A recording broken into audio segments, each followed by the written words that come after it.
There's no feeling more intense than starting over. If you deleted your homework the day before it was due, as I have, or if you left your wallet at home and you have to go back after spending an hour in the commute. If you won some money at the casino and then put all your winnings on red but it came up black. If you got your best shirt dry cleaned before a wedding and then immediately dropped food on it. If you won an argument with a friend and then later discovered that they just returned to their original view. Starting over is harder than starting up. If you're not ready for that, like if you've already had a bad day, then what you're about to go through might be too much. Feel free to go away and come back. I'll be here. Alright, thanks for coming with me on this trip. And I'll understand if you have to take a break at any point. Just find a safe place to stop and quit the game.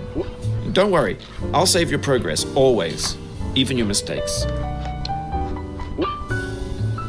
This game is a homage to a free game that came out in 2002 titled Sexy Hiking. The author of that game was Jazuo, a mysterious Czech designer who was known at the time as the father of B games. And B games are rough assemblages of found objects.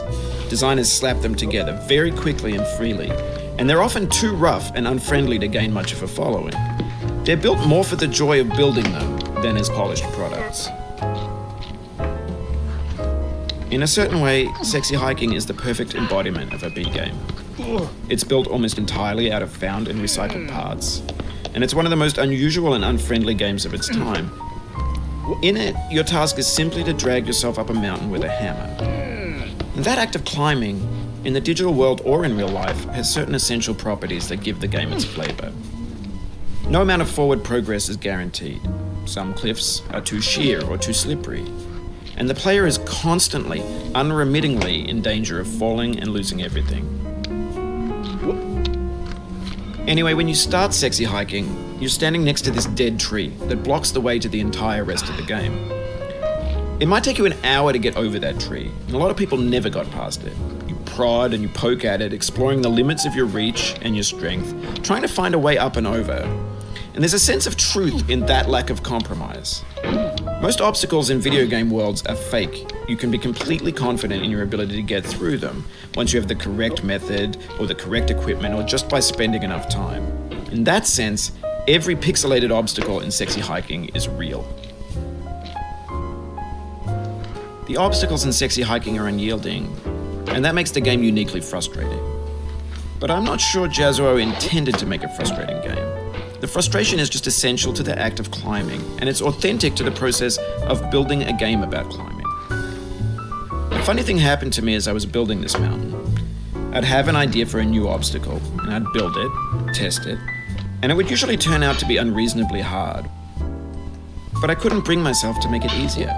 It already felt like my inability to get past a new obstacle was my fault as a player rather than as a builder. Imaginary mountains build themselves from our efforts to climb them, and it's our repeated attempts to reach the summit that turns those mountains into something real.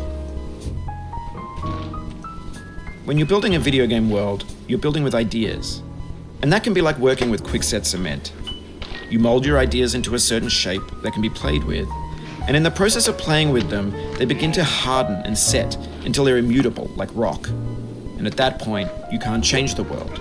Not without breaking it into pieces and starting fresh with new ideas. For years now, people have been predicting that games would soon be made out of prefabricated objects, bought in a store and assembled into a world. And for the most part, that hasn't happened, because the objects in the stores are trash.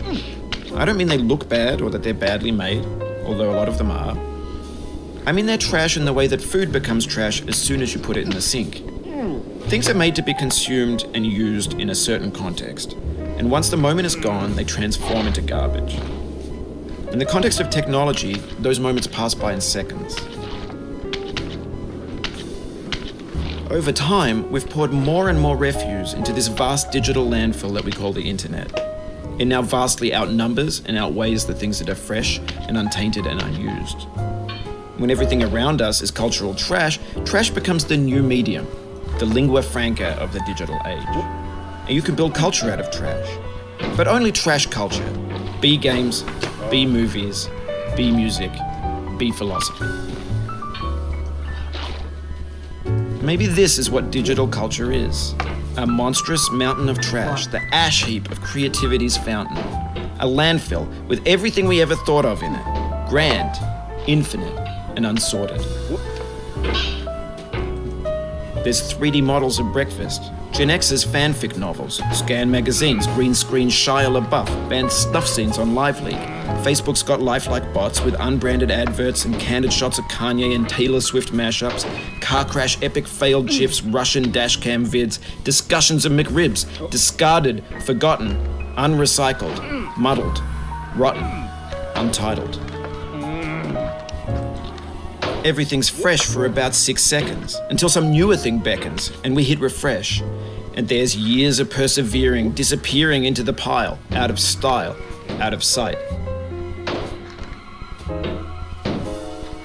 In this context, it's tempting to make friendly content that's gentle, that lets you churn through it but not earn it. Why make something demanding if it just gets piled up in the landfill, filed in with the bland things? No.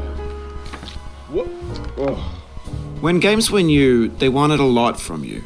Daunting you, taunting you, resetting and delaying you. Players played stoically. Now everyone's turned off by that. They want to burn through it quickly, a quick fix for the fickle, some tricks for the clicks of the feckless. But that's not you, you're an acrobat. You could swallow a baseball bat.